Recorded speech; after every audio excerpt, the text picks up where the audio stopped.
আসসালামু আলাইকুম সবাইকে। তো আজকে আমরা জাস্ট মাইক্রোসফট ওয়ার্ড নিয়ে একটু রিভিশন করব। তো রিভিশনটা আমি জাস্ট একটু বেসিক জিনিসগুলো আবার প্রথম থেকে একটু দেখাচ্ছি, যাতে করে একটা রিভিশন হয়ে যায়। প্রথমে সবার উপরে হচ্ছে আমার টাইটেল, ডকুমেন্টের টাইটেল। আর একদম উপরে বাম দিকে হচ্ছে আমার quick access toolbar. Quick access toolbar থেকে আমি কাস্টমাইজ করতে পারবো। এখানে ছোট্ট একটা অ্যারো আছে, এখানে গিয়ে এখান থেকে অনেক কিছু আপনি অ্যাড করতে পারবেন। Okay, spelling and grammar, print preview, অনেক ধরনের অপশন এখান থেকে অ্যাড করতে পারবেন। এখান থেকে মোর কমান্ডসে গেলে আপনি অনেক ধরনের জিনিস অ্যাড করতে পারবেন এবং রিমুভ করতে পারবেন। বাম পাশে একটা লিস্ট আছে, ডান পাশে একটা লিস্ট আছে। তো বাম দিক থেকে ডান দিকে নিয়ে গেলেই অ্যাড হবে। আর এখানে যে কোনো একটা ক্লিক করে আমি রিমুভ করলে ওটা রিমুভ হয়ে যাবে। ওকে, তো এটা এভাবে এখান থেকে করতে পারবেন। এরপরে এগুলো হচ্ছে আমাদের tab, file, home, insert, design, এগুলো হচ্ছে আমাদের ট্যাব। আর ট্যাবের নিচে যে জিনিসটা আসে, এই ডিটেল গুলো, এগুলো হচ্ছে রিবন। রিবনের মধ্যে আমার অনেকগুলো গ্রুপ আছে। গ্রুপ বলতে এটা হচ্ছে ক্লিপবোর্ড, এই অংশটা পুরোটা ক্লিপবোর্ড। আর এটা হচ্ছে আমার ফন্ট, এই পুরো অংশটা হচ্ছে আমার ফন্ট এরিয়া। এটা হচ্ছে একটা গ্রুপ বলে এগুলাকে একসাথে। তারপর এটা হচ্ছে আমার প্যারাগ্রাফ, এই পুরো অংশটা হচ্ছে আমার প্যারাগ্রাফ। এর পাশেটা হচ্ছে স্টাইলস, এখানে অনেক ধরনের স্টাইলস আছে। ওকে, আর প্রত্যেকটা গ্রুপের নিচে ছোট্ট একটা কর্নারে একটা অ্যারো আছে, ওখানে গেলে কিছু অ্যাডভান্সড অপশন পাবেন। প্রত্যেকটাতে কিছু অ্যাডভান্স অপশন পাবেন আপনারা। তো এরপরে হোম ট্যাবে যদি আমি বলি, হোম ট্যাবের মধ্যে ফন্টের মধ্যে এটা হচ্ছে আমার ফন্টের স্টাইল অথবা আমার ফন্ট। এটা হচ্ছে আমার ফন্টের যেই ফন্ট সাইজ। এরপরে হচ্ছে increase font size, decrease font size, এটা হচ্ছে একটা শর্টকাট। এখান থেকেও ইনক্রিজ ডিক্রিজ করা যাবে। এরপর এটা হচ্ছে চেঞ্জ কেস। চেঞ্জ কেসের মধ্যে গেলে আমি আমার লেখাটাকে সেন্টেন্স কেসে নিতে পারি, lower case, upper case, capitalise each word, এইগুলা এখানে স্যাম্পল দেওয়া আছে। এই স্যাম্পলটা আপনি এখান থেকে যে কোনোটা চুজ করলে লেখাগুলো এভাবে চলে আসবে। এরপরে হচ্ছে কি, এটা হচ্ছে clear all formatting. Clear all formatting মানে কি, আমি যদি কিছু একটা লিখি, জাস্ট আমি একটু শর্টকাটে তাড়াতাড়ি করে দেখানোর চেষ্টা করি।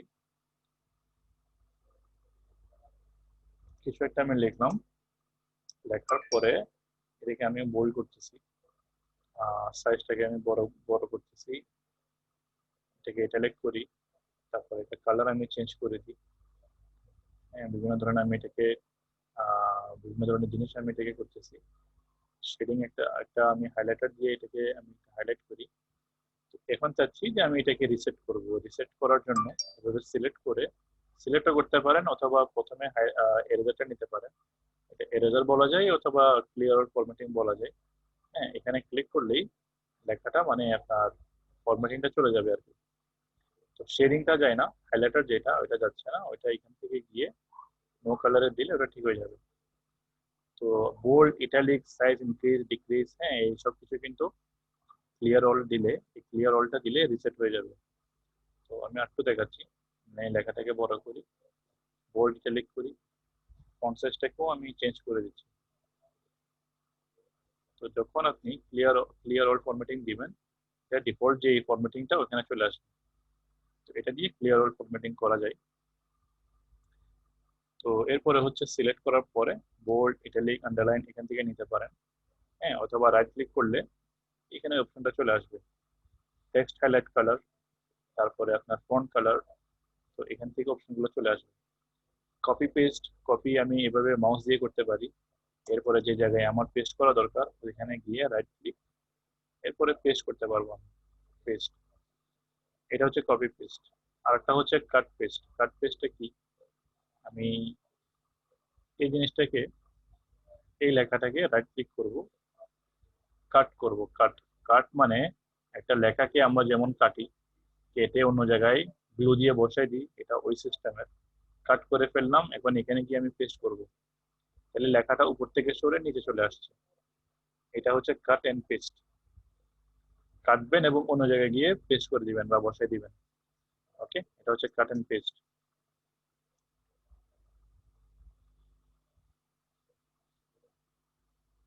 এরপরে এগুলো কি? এগুলো হচ্ছে জাস্ট কিছু ডিজাইন। স্ট্রাইক থ্রু মানে আমি কিছু একটা লিখবো, আহ, কিছু একটা লিখলাম আমি, এটাকে এভাবে সিলেক্ট করলাম, স্ট্রাইক থ্রুটা দিলে একটা মাঝখান দিয়ে একটা কাটা একটা দাগ আসবে, যে কেটে দেয় না, কেটে দিয়ে যে ওরকম একটা দাগ চলে আসবে। ওকে, এটা হচ্ছে স্ট্রাইক থ্রু। এরপরে এটা এখনো চুজ করা আছে, এটা কিন্তু আমাকে ডিসিলেক্ট করতে হবে। এটা কেটে ব্যাকস্পেস দিয়ে কাটবো আমি, এটা অপশনটা রিমুভ করে দিলে এটা চলে যাবে। আচ্ছা, এই জিনিসটা কিন্তু আমাকে কেউ জিজ্ঞাসা করেনি, আমিও দেখাইনি। ওকে, এগুলা কি? এগুলা হচ্ছে সাবস্ক্রিপ্ট এবং সুপারস্ক্রিপ্ট। এগুলোতে কি হবে, যে কোনো একটা লেখা আমি লিখতেছি সিও। সিও আমরা জানি যে কার্বন ডাইঅক্সাইডের একটা আহ, আহ, কি বলে এটাকে, সিম্বল আছে যেটা হচ্ছে CO2। আমি এটাকে লিখতে চাইলে, হ্যাঁ, আমি চাইলে সাবস্ক্রিপ্ট ব্যবহার করতে পারবো। সাবস্ক্রিপ্ট ব্যবহার করে ক্লিক করার পরে আমি যদি 2 দিয়ে দিই, 2টা দেখেন চলে আসতেছে, CO2 হয়ে গেল। এটাকে আমি আবার রিমুভ করে দিব। এরপরে আমি যদি সাপোজ লিখতে চাই যে কোন একটা ফর্মুলা লিখবো আমি, X² অথবা A²। হ্যাঁ, আমি লিখতে চাচ্ছি যে A² লিখবো আমি। এটা লেখার পরে এটা হচ্ছে কি সুপারস্ক্রিপ্ট, এটা দেওয়ার পরে 2 দিতে পারি। হ্যাঁ, 2টা দিলে A² হয়ে যাচ্ছে, A² প্লাস, এরপর আমি এগুলাকে দেখেন, এগুলা কিন্তু এখনো উপরে, আহ লেখাগুলো উপরে উঠে গেছে। হ্যাঁ, এটাকে আমি আবার ডিসলেক্ট করতে হবে। ডিসলেক্ট করার পরে জিনিসটা নিচে চলে আসবে।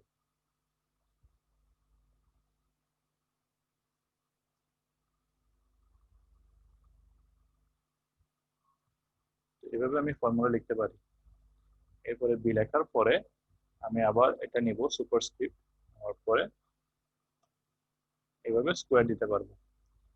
আর এই লেখাটা বড় হয়ে গেছে কেন, এটা অটোমেটিক্যালি প্রথম লেটারটা বড় হয়ে যায়, যার কারণে এই প্রবলেমটা হয়। এগুলা কিছু সেটিং আছে, সেটিং এ গিয়ে চেঞ্জ করা যাবে। তো এটা ছিল সাবস্ক্রিপ্ট এবং সুপারস্ক্রিপ্ট। এরপরে এগুলা কি, এটা হচ্ছে টেক্সটের effect, text effect and typography. এখান থেকে অনেক ধরনের টেক্সটের আপনি চাইলে এফেক্ট গুলো ইউজ করতে পারেন। ওকে, আমি এখানে লিখতেছি টেক্সট এফেক্ট, এগুলোকে সিলেক্ট করবেন। সিলেক্ট করার জন্য মাউস দিয়ে করতে পারেন এবং কিবোর্ড দিয়ে করতে পারেন। কিবোর্ড দিয়ে করতে হলে শিফট প্রেস করবেন এবং লেফট অ্যারো কিটা দিলে সিলেক্ট হয়ে যাবে। তো টেক্সট এফেক্টের মধ্যে অনেক ধরনের এফেক্ট আপনারা নিতে পারেন এখান থেকে। প্রত্যেকটা নিলেই লেখাগুলো চেঞ্জ হয়ে যাচ্ছে। ঠিক আছে, একজনের মেসেজ আসছে, আমি মেসেজটা একটু দেখি। আমি একটু তাড়াহুড়া করতেছি কেন, ক্লাস ওয়ার্ক দিব আমি, যার কারণে। আচ্ছা, ওয়ার্ডের ফর্মুলাটা আমি দেখাই দিব, সমস্যা নেই, নো প্রবলেম। ওকে, তো আমি দেখাচ্ছিলাম টেক্সট এফেক্ট। টেক্সট এফেক্টের মধ্যে এখান থেকে অনেক ধরনের এফেক্ট আপনারা নিতে পারবেন। নিলে নিচে দেখবেন যে ডিসপ্লেতে শো হচ্ছে এগুলো কোন এফেক্টটা দিয়ে কি হবে। এখানে আরো কিছু অপশন আছে, সিম্বল, সরি, আউটলাইন। আউটলাইনের মধ্যে অনেক ধরনের কালার নিতে পারবেন। কালার নিলে দেখবেন এখানে এফেক্ট হচ্ছে একটা। তারপরে এটা হচ্ছে, এগুলো হচ্ছে ওয়েট। ওয়েটটা দিলে এগুলা এফেক্ট গুলো দেখেন থিকনেসটা বেড়ে যাবে। এরপর আছে শ্যাডো। শ্যাডো ইফেক্ট আছে, অনেক ধরনের ইফেক্ট আছে এখানে। তো এগুলা হচ্ছে আপনার টেক্সটের ইফেক্ট। এগুলো এখানে আবার গ্লো স্টাইল আছে, অনেক ধরনের গ্লোয়িং স্টাইল আছে এগুলো। এরপর হচ্ছে নাম্বার স্টাইল, অনেক ধরনের এফেক্ট আছে, এগুলো হচ্ছে নাম্বারের জন্য অ্যাকচুয়ালি, নাম্বার স্টাইল গুলো। এগুলো হচ্ছে জাস্ট কিছু মানে এফেক্ট, এগুলো আমার দরকার নেই। স্টাইলস লিস্ট, এগুলো হচ্ছে জাস্ট কিছু একটা এফেক্ট, এগুলো আমার কিছু দেখার বিষয় না। তো এখান থেকে আপনারা এফেক্ট গুলো চুজ করতে পারেন, অনেক ধরনের এফেক্ট এখানে আছে। এরপর এটা হচ্ছে হাইলাইটার। হাইলাইটারটা আমি জাস্ট একটা ক্লিক করে কালার নিতে পারি। কালার নিয়ে যে কোনো জায়গায় এটাকে নিয়ে শেডিং করতে পারবো এভাবে। এভাবে আমি যদি সিলেক্ট করে দিই, হাইলাইট হয়ে যাবে, এভাবে করা যাবে। অথবা আমি কোনো কিছুকে এভাবে সিলেক্ট করার পরে হাইলাইটে গিয়ে একটা কালার চুজ করবো, ওগুলো কালারিং হয়ে যাবে। ওকে, এই জিনিসটা গেল। এরপরে হচ্ছে আমার প্যারাগ্রাফের মধ্যে আমি যদি যাই, প্রথমে আসছে বুলেটস এর নাম্বারিং আসে। বুলেটস এর নাম্বারিং দিয়ে আমি লিস্ট তৈরি করতে পারি। ওকে, তো এটার জন্য আমি জাস্ট কিছু একটা লিখি, লিখতেছি আমি নাম্বার 1 লিখে। টেক্সট এফেক্টটা কিন্তু রিমুভ হয় নাই। স্টাইলস থেকে আমি যদি ডাবল ক্লিক করি, আমার নর্মাল স্টাইল চলে আসবে। তো প্রথমে হচ্ছে বুলেটসটা যদি আমি বলি, এখানে ক্লিক করবেন, ক্লিক করার পর অনেক ধরনের এখান থেকে আপনি বুলেটস চুজ করতে পারবেন। অনেকগুলো সিম্বল দেওয়া আছে, ডট ডট আছে, সার্কেল আছে, স্কোয়ার আছে, অনেক ধরনের ডিজাইন আছে। এখান থেকে আপনার চয়েস না হলে ডিফাইন নিউ বুলেটে যাবেন। ডিফাইন নিউ বুলেটে গেলে আপনার এখানে দেখবেন এটা সিম্বল অপশন আছে, সিম্বলে যাবেন। সিম্বলে গিয়ে আপনি যে কোনো একটা সিম্বল নিতে পারেন, প্রবলেম নেই। অনেক ধরনের সিম্বল আছে, যে কোনো একটা সিম্বল নিয়ে নেন। নিলে এগুলা কিন্তু ওভাবে সিম্বলটা ইনসার্ট হয়ে যাবে। তো আমি যদি এখানে লিখি অ্যাপেল, তারপরে ম্যাঙ্গো, বানানা, দেখেন এভাবে সিম্বলটা চলে আসবে। ওকে, এগুলোকে বলে বুলেটস। তো আমি যে লেখাগুলো লিখলাম এগুলোর অ্যালাইনমেন্ট কেমন হলো, অ্যালাইনমেন্ট আপনি যদি খেয়াল করেন এই লাইনটা কোথায় আর আমার এই লেখাগুলো কোথায়, এগুলো অ্যাকচুয়ালি বাই ডিফল্ট মুভ হয়ে যায়। এগুলাকে যদি আপনি চেঞ্জ করতে চান, সিলেক্ট করে ইনডেন্টটা দিয়ে ট্রাই করতে পারেন। প্রথমে ইনডেন্ট, এটা দিয়ে মুভ করা যাবে, দেখেন ডান দিকে অথবা বাম দিকে। বুলেটস গুলাকে সিলেক্ট করতে হয়। বুলেটস গুলাকে একটা ক্লিক করলেই, একদম উপর একটা ক্লিক করলে সব একসাথে সিলেক্ট হয়ে যাবে। তো এগুলাকে এভাবে মুভ করতে পারবেন। আবার এই যে লেখার যে স্পেসিং আছে বুলেটস থেকে, এগুলো কিন্তু চেঞ্জ করা যায়। আমি জাস্ট একটা বুলেটকে ক্লিক করলাম, এই যে এরোটা, এটা হচ্ছে আমার লেখার যে মার্জিন, লেখার মার্জিনটাকে এভাবে চেঞ্জ করা যাবে। ওকে, এটাকে ধরে আমি যদি এটাকে চেঞ্জ করি, চেঞ্জ করা যাবে। তো এখন এগুলো একটা একটা চেঞ্জ হচ্ছে, সবগুলোকে একসাথে আমি যদি সিলেক্ট করি, আমি একটু দেখি মুভ হচ্ছে কিনা, হচ্ছে না, এগুলো একটা একটা করতে হবে। তো এগুলাকে কোনো সময় যদি চেঞ্জ করতে হয় আপনারা চাইলে করতে পারেন। এটা এই স্কেলের মধ্যে, রুলারের মধ্যে এই অপশনটা দিয়ে আপনি এদিক সেদিক করতে পারবেন। এটা বাড়ানো যাবে, কমানো যাবে, এবং এটা দিয়ে আপনার বুলেটস গুলো কিন্তু সরে যাবে। ওকে, আবার এগুলাকে একসাথে চুজ করে এরপরে যদি এটাকে আপনি সরাই দিতে চান, দেখেন কি হচ্ছে। প্রথমটা প্রথমটা মুভ হচ্ছে, প্রথমটা মুভ হচ্ছে। তো এগুলা এভাবে করতে পারেন, এবং ইন্ডেন্ট দিয়েও চাইলে করতে পারেন। ইন্ডেন্ট, আমি এটা দিয়ে এগুলাকে সরাইতে পারবো একসাথে। এভাবে করতে পারেন, এভাবে চুজ করে এভাবে করতে পারেন, একসাথে মুভ হবে এগুলো। তো এগুলো ছিল bullets. Double click, sorry, double enter দিলেই এখন নতুন একটা লাইনে চলে আসলাম আমি।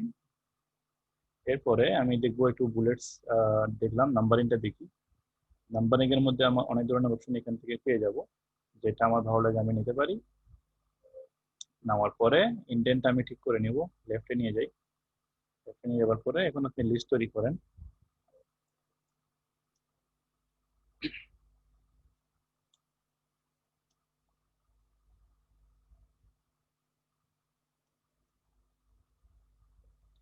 এভাবে লিস্ট তৈরি করার পরে আর একটা এন্টার দিলেই আপনার নাম্বারিংটা শেষ হয়ে যাবে। এখন আপনি চাইলে অন্য কোনো টেক্সট লিখতে পারেন, এভাবে করতে পারেন। এরপরে আমি যদি সাবলিস্ট তৈরি করতে চাই, সাবলিস্ট, সাবলিস্টের জন্য আমি জাস্ট একটা এন্টার দিব। এন্টার দেওয়ার পরে এখানে যাব multi level list. Multi level লিস্টে গিয়ে আমি একটা এখান থেকে ডিজাইন নিয়ে নিব। ডিজাইন নেওয়ার পরে আবার এখানে যাব, যাওয়ার পরে চেঞ্জ লিস্ট লেভেল, এখান থেকে একটা আমি অপশন নিতে পারি। অনেক ধরনের অপশন আছে, অনেক ধরনের অপশন এখান থেকে নিতে পারবেন, অনেকগুলো স্টাইল আছে এখানে। এভাবে নিয়ে আপনি চুজ করতে পারবেন। ওকে, অনেক ধরনের সাব লিস্টের এখানে ডিজাইন আছে, এ বি সি ডি, এগুলো এখান থেকে নিতে পারবেন।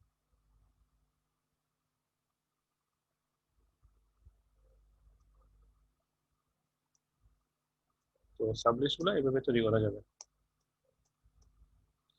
ওকে, এরপরে হচ্ছে আমার অ্যালাইনমেন্ট। অ্যালাইনমেন্টটা জাস্ট টেক্সটের প্রথমে প্রথমে যদি আমি জাস্ট মাউসটাকে নিয়ে একটা ক্লিক করি, তাহলে কিন্তু অ্যালাইনমেন্টটা চেঞ্জ করা যায়। এটা হচ্ছে সেন্টার, এটা হচ্ছে রাইট, এটা হচ্ছে লেফট। এরপর একটা আসে জাস্টিফাই। জাস্টিফাইটা কি? জাস্টিফাইটা হচ্ছে, আমি জাস্ট এগুলাকে একটু ক্লিয়ার করে নিই। আমি এখানে একটা ডামি টেক্সট বসাবো, ঠিক আছে? ডামি টেক্সট বসানোটা আমি একটু দেখাই দিই। এটা ছিল ডামি টেক্সট গুলা বসাইতে হয় যে 1 মিনিট, আবার ফরম্যাটিং গুলো একটু স্ট্রাইক থ্রোট আবার চলে আসছে।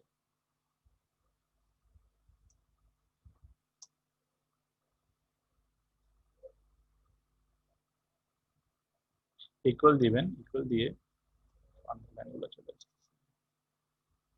ওকে, ইকুয়াল দিয়ে লোরেম, লোরেম লিখে একটা ব্র্যাকেট ওপেন করবেন, একটা ব্র্যাকেট ক্লোজ করবেন। এই লেখাটা লেখার পরে এন্টার দিবেন। এন্টার দিলে একটা ডামি টেক্সট চলে আসবে। ওকে, এই ডামি টেক্সট এখন চলে আসছে। তো এগুলো লোরেম ইপসিমের কিছু ডামি টেক্সট। আমি দেখাতে চাচ্ছি যে অ্যালাইনমেন্টটা জাস্টিফাই করলে কি হবে। হ্যাঁ, জাস্টিফাই করলে কি হবে, আমার বাম পাশের লেখাগুলো দেখেন একটা লাইনে আমি দেখতেছি। হ্যাঁ, সবগুলো কিন্তু অ্যালাইনমেন্টটা এক জায়গায়। ডান পাশে দেখলে দেখবেন যে একটা লেখা ভিতরে, একটা লেখা বাইরে, আর একটা হচ্ছে একটু ভিতরে, আর একটা একটু বাইরে। এগুলাকে অ্যাডজাস্ট করার জন্য আমরা ডামি টেক্সট ইউজ করে জাস্ট আমি একটু দেখাচ্ছি। জাস্টিফাই করলে তখন দেখবেন যে ডান পাশের লেখার অ্যালাইনমেন্ট সেম, বাম পাশের লেখার অ্যালাইনমেন্ট সেম, তবে মাঝখানের লেখাগুলোর অ্যালাইনমেন্ট গুলা বা স্পেসিং গুলা এদিক সেদিক হয়ে যাবে একটু। কোনো কোনো জায়গায় একটু বেশি হতে পারে, কোনো কোনো জায়গায় একটু কম হতে পারে। ঠিক আছে, এগুলো হচ্ছে আপনার কিছু আপনার জাস্টিফাই করলে লেখাগুলো নড়ে চলে যাবে, মাঝখান থেকে জাস্ট স্পেসিংটা চেঞ্জ হয়ে যাবে। এগুলো এখন একসাথে আছে, আমি এগুলাকে মানে এগুলো একটু আলাদা আলাদা আছে, আমি একসাথে করে দেখাচ্ছি, তাহলে হয়তো জিনিসটা আরো বেশি বুঝতে পারবেন।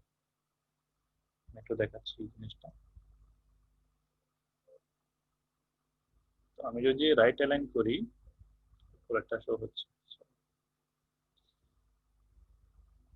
রাইট অ্যালাইন করলে এমনটা দেখাবে। দেখেন লেখার অ্যালাইনমেন্ট গুলো একটু দেখেন। সেন্টার দিলে এমনটা হবে, মাঝখানের অ্যালাইনমেন্ট ঠিক আছে, ডান পাশে বাম পাশে চেঞ্জ হয়ে যাচ্ছে। রাইট অ্যালাইনমেন্ট দিলে এরকম হচ্ছে। আর জাস্টিফাই দিলে দুনো পাশে সমান হবে, লেফট এবং রাইট দুনো পাশে সমান হবে। তবে মাঝখানে স্পেসিংটা অটোমেটিক অ্যাডজাস্ট করে নিবে।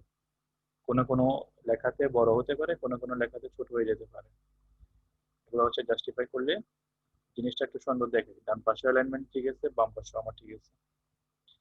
তো এরপরে প্যারাগ্রাফ স্পেসিংটা কি, এটা হচ্ছে আমার এই যে প্যারাগ্রাফ, এটাকে প্যারাগ্রাফ বলে, এটা হচ্ছে একটা প্যারাগ্রাফ।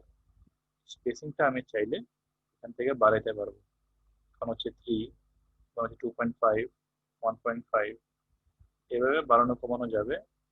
অথবা আমি ক্লিক করে অপশনে যাব, অপশনে গেলে আমি অনেক ধরনের অপশন পাবো। তো এখান থেকে দেখেন স্পেসিং, একটা হচ্ছে বিফোর, একটা হচ্ছে আফটার। বিফোরটা দিলে কি হবে, এখানে একটা স্যাম্পল দেখতে পারবেন, এটা হচ্ছে আমার লেখা। বিফোরে যদি আপনি স্পেসিং অ্যাড করেন, তখন দেখবেন যে এই যে এমএস ওয়ার্ড রিভিশন ক্লাস লিখলাম, এখান থেকে স্পেসিংটা বেড়ে যাবে। ওকে, এভাবে বিফোর। অপশনে গিয়ে এরপরে দেখেন আফটার, আফটার স্পেসিংটা দিয়ে কি হবে দেখেন, যখন আমি আফটারটা আমি বাড়াবো, হ্যাঁ, লেখা আমার লেখাটা শেষ হওয়ার পরে স্পেসিংটা বেড়ে যাবে। এরপর এখন কোনো লেখা নেই, তাই বুঝতে সমস্যা হবে। এই যে এখানে একটা স্পেসিং তৈরি হয়ে গেছে। আমি এখন কোনো লেখা লিখলে, এটার পরে কোনো লেখা লিখলে একেবারে এই জায়গা থেকে লেখাটা স্টার্ট হচ্ছে। এটা হচ্ছে আফটার স্পেসিং, আর এটা হচ্ছে বিফোর স্পেসিং এই অংশটা। এরপরে স্পেসিং এর মধ্যে ডান পাশে দেখেন, এটা হচ্ছে লাইন স্পেসিং। লাইন স্পেসিং হচ্ছে আমার একটা লাইন থেকে আরেক লাইনের স্পেসিংটা। হ্যাঁ, এটা এখন সিঙ্গেল আছে, আমি এটাকে ডাবল করলে আমার লেখাগুলা দেখেন লাইনের স্পেসিংটা বেড়ে যাবে। ওকে, তো আমি আবারও স্পেসিং অপশনে যাই, এটা হচ্ছে ডাবল, আমি মাল্টিপ্লাই করতে পারি, সিঙ্গেল করতে পারি। আর এখান থেকে চাইলে স্পেসিং গুলা এখানে আমি চুজ করতে পারবো। 1.5, 1.5 দিলে কেমন হয় দেখেন। তো এই স্পেসিং গুলা এখান থেকে আপনারা অ্যাডজাস্টমেন্ট করতে পারবেন। এটা একদম সবচেয়ে মিনিমাম যে স্পেসিং, ওইটা হচ্ছে আই গেস 1.1টা দিলে মনে হবে না। আচ্ছা, 1 হচ্ছে। 0.8টা আমার মনে হয় সবচেয়ে লোয়েস্ট যে স্পেসিং অপশনটা, আই গেস 0.8। 0.8 এর নিচে দিলে হবে না। এটা হচ্ছে 0.8। তো 0.8 এর নিচে আমি দিতে গেলে আমার একটা মেসেজ আসবে যে এটা হবে না। ট্রাই করে দেখাইতে পারি, 0.7টা দিয়ে দেখি। হচ্ছে, বাট অনেক কনজেস্টেড হয়ে যাচ্ছে আর কি, অনেক কনজেস্টেড হয়ে যাচ্ছে। তো লেখাগুলা মানে একটার উপর একটা উঠে যাবে শেষ ম্যাচ দিয়ে। তো মোটামুটি 0.8 এর অ্যাবভ রাখলে মোটামুটি এটা ঠিক থাকবে, সুন্দর দেখাবে এগুলো। এরপরে হচ্ছে আমার এই যে পেইন্টের ডাব্বা, এটা হচ্ছে শেডিং। শেডিংটা আমি কিন্তু লেখার মধ্যেও দিতে পারবো। আমরা জানি কিভাবে কালার চেঞ্জ করতে হয় এখান থেকে। ওকে, এটা হচ্ছে কালার চেঞ্জ করা, আর এটা হচ্ছে আমার হাইলাইটার। তো আমি যদি এখানে কোনো একটা শেডিং দিতে চাই, শেডিংটা দিতে পারবো। ম্যাচিং করতে পারবো কিনা একটু দেখি, এটা ম্যাচিং কালার লাগবে। লেখাকে ব্ল্যাক করে দিই আমি, লেখাগুলোকে ব্ল্যাক করি, শেডিংটাকে এখন অন্য কালার দিয়ে দিই। আচ্ছা, এটা দেখেন, এটা হচ্ছে প্যারাগ্রাফের একটা শেডিং।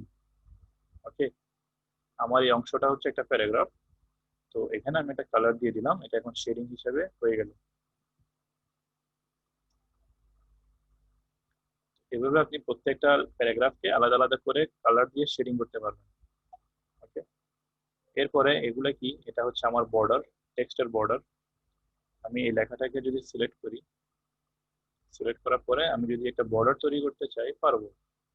এটা বটম, এটা দিলে টপ, এটা দিলে লেফট, এটা দিলে রাইট, আর এটা হচ্ছে অল বর্ডার।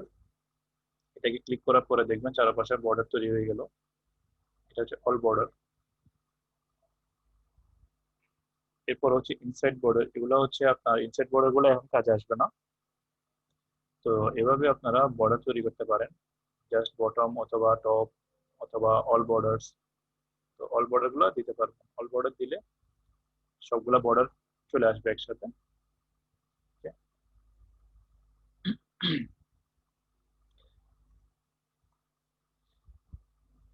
এরপরে ইন্ডেন্টটা আমরা জানি, ইন্ডেন্ট কি, কোন একটা লেখা লিখলে ইন্ডেন্ট দিয়ে আমরা এটার পজিশনটা চেঞ্জ করতে পারবো। আমার এখানে যে রুলার আছে, এখানে আমি দেখতেছি যে কয়েন চি মুভ হচ্ছে। হ্যাঁ, এটা এভাবে আমরা দেখতে পারি ইন্ডেন্ট। আর এটা হচ্ছে এ to Z sorting option. A to Z sorting option গুলো আমরা দেখছি আগে কিভাবে করে। ওকে, এ টু জেড সর্টিং করতে পারবেন। এটা হচ্ছে আমার একটা প্যারাগ্রাফের যেই সিম্বল আর কি, এটা মার্কিং। হ্যাঁ, প্যারাগ্রাফ গুলা কোথায় কোথায় আছে আমি জাস্ট একটা মার্কিং গুলো দেখতে পারবো। এগুলো অ্যাকচুয়ালি এত কাজের না, এগুলো আমি রিমুভ করে দিচ্ছি। এর পাশে হচ্ছে আমার স্টাইল, বিভিন্ন ধরনের স্টাইল আমি নিতে পারি। ভাই বর্ডারটা কিভাবে দিছেন আমি একবার দেখালে একটু এই বর্ডারটা কিভাবে দিছি, এটা আমি দিছি এখান থেকে, নো বর্ডার করে দিই। আচ্ছা ভাই বুঝতে পারছি। হ্যাঁ, এখান থেকে। তো এরপরে এখানে হচ্ছে আমার স্টাইলের লিস্ট, অনেকগুলো স্টাইল এখানে আছে। একটা হচ্ছে নো স্পেসিং। নো স্পেসিংটা দিলে আমার লেখা স্পেসিং কমে যাবে। আমি এটার উপরে দেখাই, এটাকে সিলেক্ট করি। সিলেক্ট করার পরে, সিলেক্ট করা ছাড়া আই গেস হবে না, হচ্ছে হচ্ছে হ্যাঁ। তো নো স্পেসিংটা দিলে স্পেসিং কমে যাবে।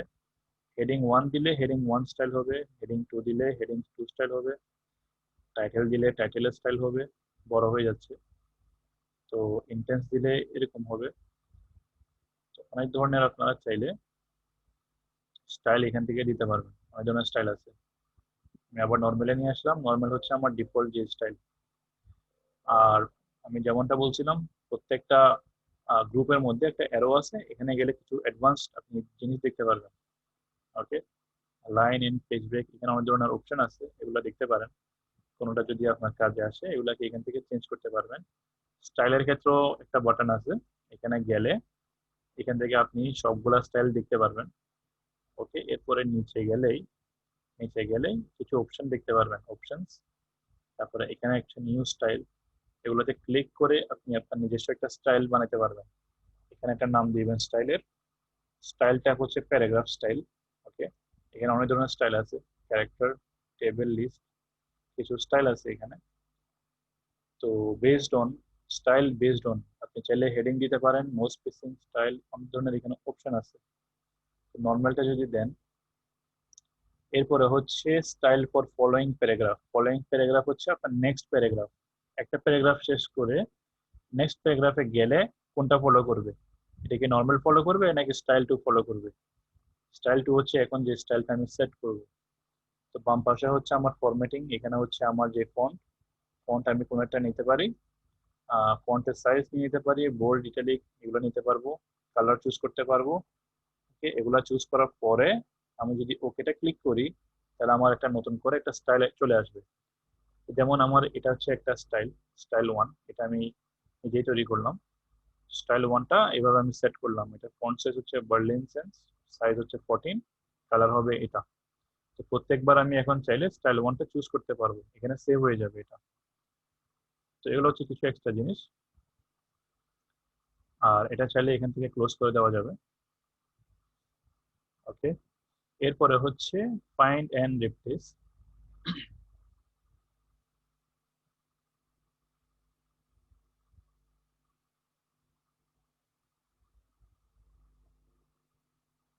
ক্রিয়েট নিউ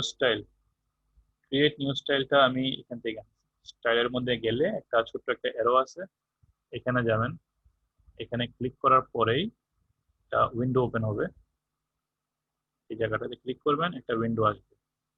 এই উইন্ডোটা চলে আসছে, এখানে যতগুলো স্টাইল আছে সবগুলো আপনি দেখতে পারবেন লিস্টটাতে। তো নিচে গিয়ে একটা অপশন পাবেন, বাটন পাবেন নিউ স্টাইলে, এখানে ক্লিক করবেন। এখানে ক্লিক করার পরে একটা নাম দিয়ে দিবেন, নাম দিয়ে দেওয়ার পরে স্টাইল হচ্ছে প্যারাগ্রাফ। ওকে, এটা হচ্ছে এখন প্যারাগ্রাফ স্টাইলে আছে। আর এরপরে আপনি নিচে গিয়ে আপনার ফন্ট চুজ করেন, তারপরে ফন্ট সাইজ চুজ করেন, বোল্ড ইটালিক আন্ডারলাইন এগুলো চুজ করেন, কালারগুলো চুজ করেন। ওকে, এগুলো চুজ করতে পারেন এবং এখান থেকে গিয়ে প্যারাগ্রাফের স্পেসিংও চুজ করতে পারবেন। এগুলো হচ্ছে স্পেসিং এর অপশন, ছোট বড় এখান থেকে করা যাবে। স্পেসিং এর অপশন এখানে আপনি দেখতে পারবেন, লাইন স্পেসিং সিঙ্গেল আছে, আর বিফোর হচ্ছে 36 পয়েন্ট, আফটার হচ্ছে 48। এখান থেকে আপনি অ্যাডজাস্ট করতে পারবেন। এখানে একটা টিকমার্ক আছে, add to styles gallery. Styles gallery কি? এটা হচ্ছে স্টাইলস এর গ্যালারি, এখানে অ্যাড হয়ে যাবে। ঠিক আছে, অটোমেটিক্যালি আপডেট, কোনো সময় চেঞ্জ করলে আপডেট করে দিতে পারবেন। New documents based on this template, এগুলো সবগুলো আপনি যদি অন করে রাখেন তাহলে আপনার যে কোনো ডকুমেন্ট ওপেন করলেই এই স্টাইলটা দেখতে পারবেন। ফরম্যাটিং অপশনে গেলে এখানে অনেক ধরনের আপনি দেখতে পারেন, অনেক ধরনের অপশন পাবেন। এগুলো ওকে করলেই আপনার একটা স্টাইল এখানে এই জায়গাটাতে অ্যাড হয়ে যাবে। ওকে, এগুলো হচ্ছে স্টাইলের অপশন।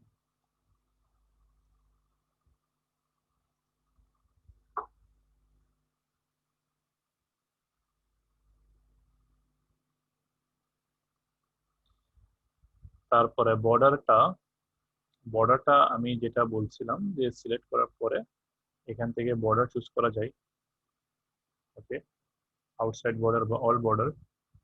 তো এটা হচ্ছে এই বর্ডারটা হচ্ছে প্যারাগ্রাফের বর্ডার। প্যারাগ্রাফের বর্ডার বলে কেন?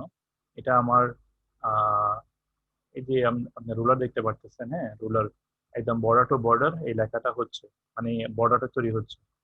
তো আমি এর আগে দেখাইছিলাম কিভাবে জাস্ট টেক্সটের চারপাশে বর্ডার তৈরি করতে হয়। এই জায়গাটাতে যদি আমি অল বর্ডার দিতে যাই, এটা দেখেন কেমন হচ্ছে, পুরা আমার বর্ডার টু বর্ডার নিয়ে নিচ্ছে। তো আমি যদি এটাকে রিমুভ করে দিই, রিমুভ করে আমি চাইলে শুধু টেক্সটের চারপাশে বর্ডার তৈরি করতে পারি। এগুলো হচ্ছে আপনি এই জায়গাটাতে যাবেন, বর্ডারস এন্ড শেডিং অপশনে যাবেন, এখানে যাওয়ার পরে আপনি বক্স চুজ করবেন। বক্স চুজ করার পরে অ্যাপ্লাই টু প্যারাগ্রাফটা চেঞ্জ করে টেক্সট করে দিবেন। টেক্সট করলে এখানে ডিসপ্লেতে দেখেন কেমন আসবে, এরকম আসবে এটা। ওকে, এখান থেকে আপনি জিনিসটা নিতে পারবেন। এবং আমি যখন নেক্সট করলাম এটা কিন্তু যায়নি, এটা এখনো কন্টিনিউ করতেছে। তো আমি এটার জন্য জাস্ট এই নর্মালের মধ্যে একটা ডবল ক্লিক করে দেখতে পারি, তখন ঠিক ওইখানে একটু দেখি আমি, নাহলে অপশনে গিয়ে এটাকে রিসেট করতে হবে। তো এই বর্ডারটা এখান থেকে আমি নো বর্ডার করে দিই, কারণ আমি লিখতে এটা এখনো আসতেছে। এগুলো অনেক সময় একটু প্রবলেম ক্রিয়েট করে, অনেক সময় এন্টার দিলে চলে যায়। এগুলোকে সেটিংসে গিয়ে রিমুভ করে দিলে ঠিক হয়ে যাবে। নো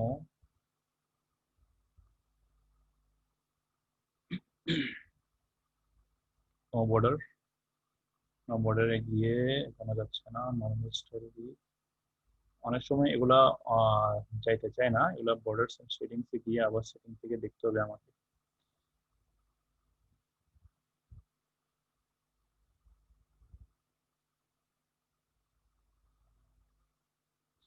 তো এই বর্ডারটা রিমুভ করতে আমি আবার এখানে যাচ্ছি, নো নো করতেছি, নো করে আমার apply to text, apply to paragraph, তো দেখি এটা রিমুভ হয় কিনা। তো অনেক সময় এগুলো একটু প্রবলেম করে, এগুলো ডিলিট করলে চলে যায়। ওকে, চলে গেছে এখন।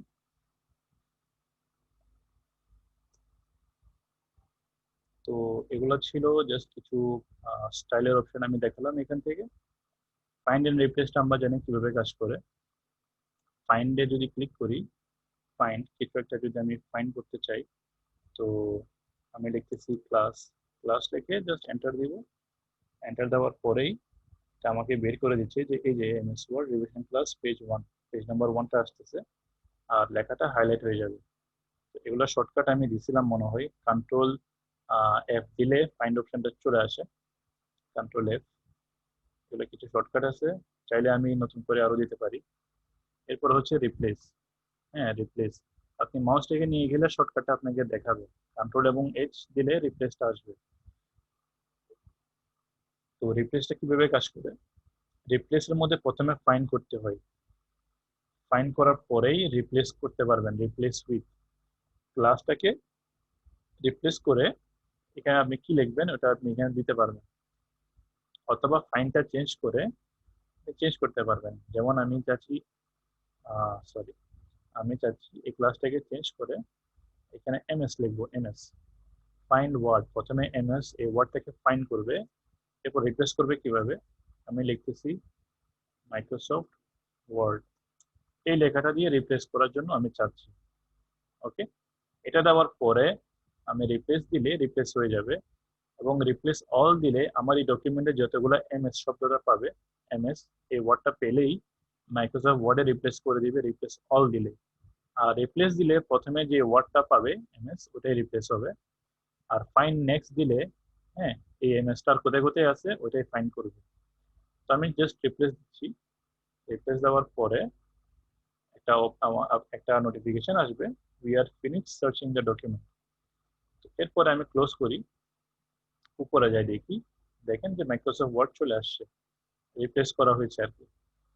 তো এখানে ওয়ার্ড দুটো হয়ে গেছে, কারণ আগেও একটা এমএস ওয়ার্ড ছিল, এমএসটাকে চেঞ্জ করে মাইক্রোসফট ওয়ার্ড করা গেছে। এখন এখানে দুইবার লেখা চলে আসছে, যার কারণে নিচে একটা আন্ডারলাইন আসবে রেড কালার। তো এটাকে জাস্ট রিমুভ করে দিতে পারবেন, রিমুভ করলে এটা চলে যাবে। আর ফাইনটা কাজ করে কিভাবে, আমার মাউসটা যদি এখানে থাকে, হ্যাঁ, ফাইনটা কিন্তু এখান থেকে নিচের দিকে কন্টিনিউ করবে সার্চ করা। অনেক সময় এভাবে আমরা অনেক সময় কি করে ফাইন পাই না, ফাইন্ড এন্ড রিপ্লেসে গেলে, ফাইন্ড এন্ড রিপ্লেস, তো অনেক সময় কি হবে, এখন আমি যদি এখানে মাইক্রোসফটটা লিখি, মাইক্রোসফট, মাইক্রোসফটটা লেখার পরে রিপ্লেস উইথ হচ্ছে এমএস। ওকে, আমি রিপ্লেসটা দিই, we could not find what you were looking for. এই অপশনটা কেন আসলো এই ডিসপ্লেটা, কারণ মাইক্রোসফট ওয়ার্ড কিভাবে সার্চ করে, আমার লেখাটা এখন কোথায় আছে, আমার কার্সরটা এখানে আছে, এখান থেকে নিচের দিকে সার্চ করে, যার কারণে ফাইন্ড করতে পারে নাই। এটা যখন আমি কি করব, আমি রিপ্লেস অল দিব, তখন আমি দেখতে পারি যে এটা সার্চ পুরা করতেছে কিনা। All done, we made zero replacement. আমি একটু দেখি এটা কি করলো। আচ্ছা, মাইক্রোসফট লেখাটাই এখানে মিস্টেক হয়েছে। ওকে, আমি এখন আবার দেখি রিপ্লেস, রিপ্লেস মাইক্রোসফট এমএস দিয়ে রিপ্লেস করা হবে, রিপ্লেসটা দিলাম। রিপ্লেস দেওয়ার পরে এটা হাইলাইট করলো এখন, হ্যাঁ, হাইলাইট করলো, হাইলাইট করার পরে আমি রিপ্লেস দিচ্ছি, এখন হয়েছে। তো ফাইন্ড এন্ড রিপ্লেসটা এইভাবে করা যাবে। সিলেক্ট অপশনে গিয়ে আমি সিলেক্ট অল দিলে পুরো ডকুমেন্টটা সিলেক্ট হয়ে যাবে। তারপরে সিলেক্ট অপশনে গিয়ে সিলেক্ট অবজেক্ট দিলে, আমার এখানে কোনো ইমেজ নাই, এখন কোনো একটা ইমেজ বা রেক্ট্যাঙ্গেল থাকলে ওগুলোকে সিলেক্ট করবে।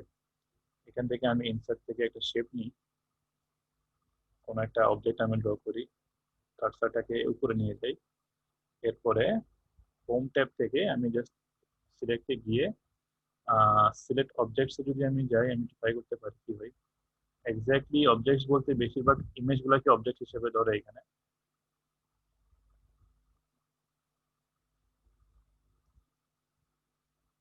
কোন একটা ইমেজ রাখলে তখন কিন্তু সিলেক্টেড হয়ে যেত। এটা জাস্ট একটা রেক্টাঙ্গেল নিয়েছি যার কারণে হচ্ছে না। কোন একটা ইমেজ ইনসার্ট করলে তখন এগুলো অবজেক্ট হিসেবে ধরে নেই, সিলেক্ট অবজেক্টস। আমি জাস্ট একটা ইমেজ ইনসার্ট করে দেখাই, ইনসার্ট ইমেজ পিকচারে গিয়ে জাস্ট যে কোনো একটা পিকচার নিয়ে নিই।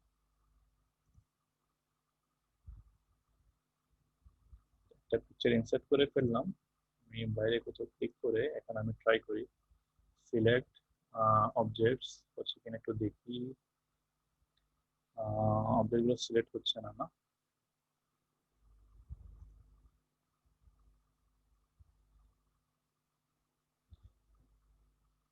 অবজেক্ট নিচ্ছে না কারণ অবজেক্টগুলো অ্যাকচুয়ালি ডিফারেন্ট একটু ফরম্যাটে থাকে, যার কারণে অবজেক্ট এগুলো নিচ্ছে না এখন। এনিওয়েজ, প্রবলেম নেই।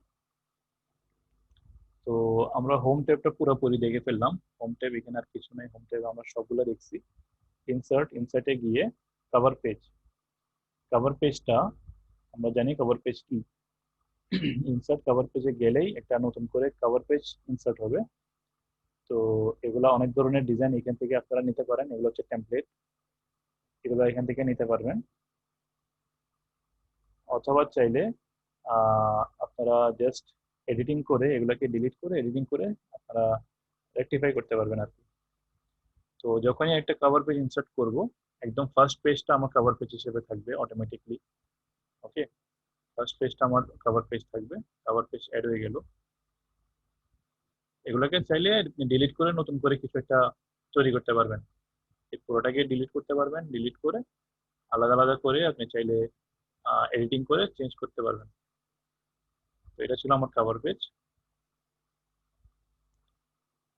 এরপরে হচ্ছে ব্ল্যাঙ্ক পেজ। ইনসার্ট ব্ল্যাঙ্ক পেজটা কি?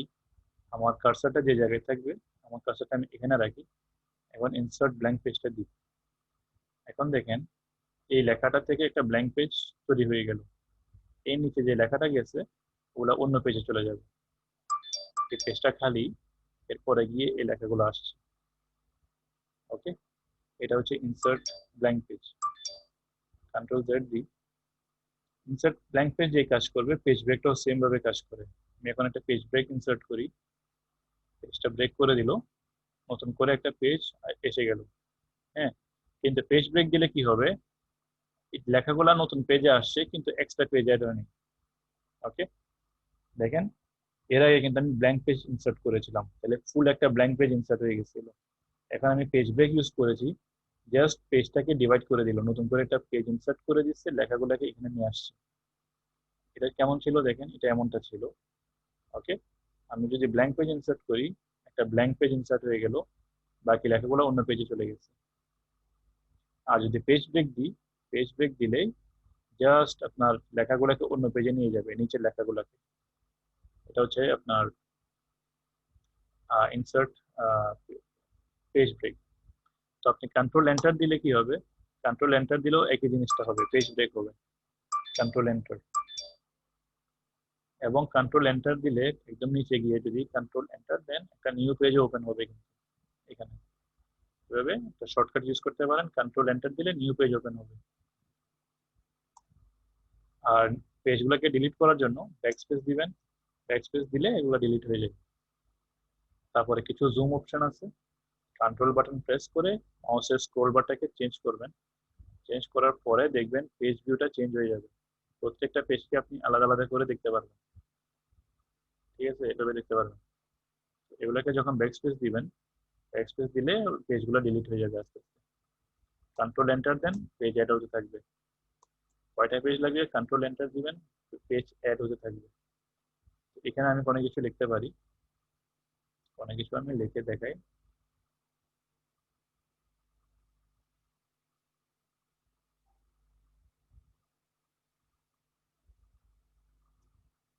এগুলো দেখা যাচ্ছে না কারণ এগুলো অনেক ছোট।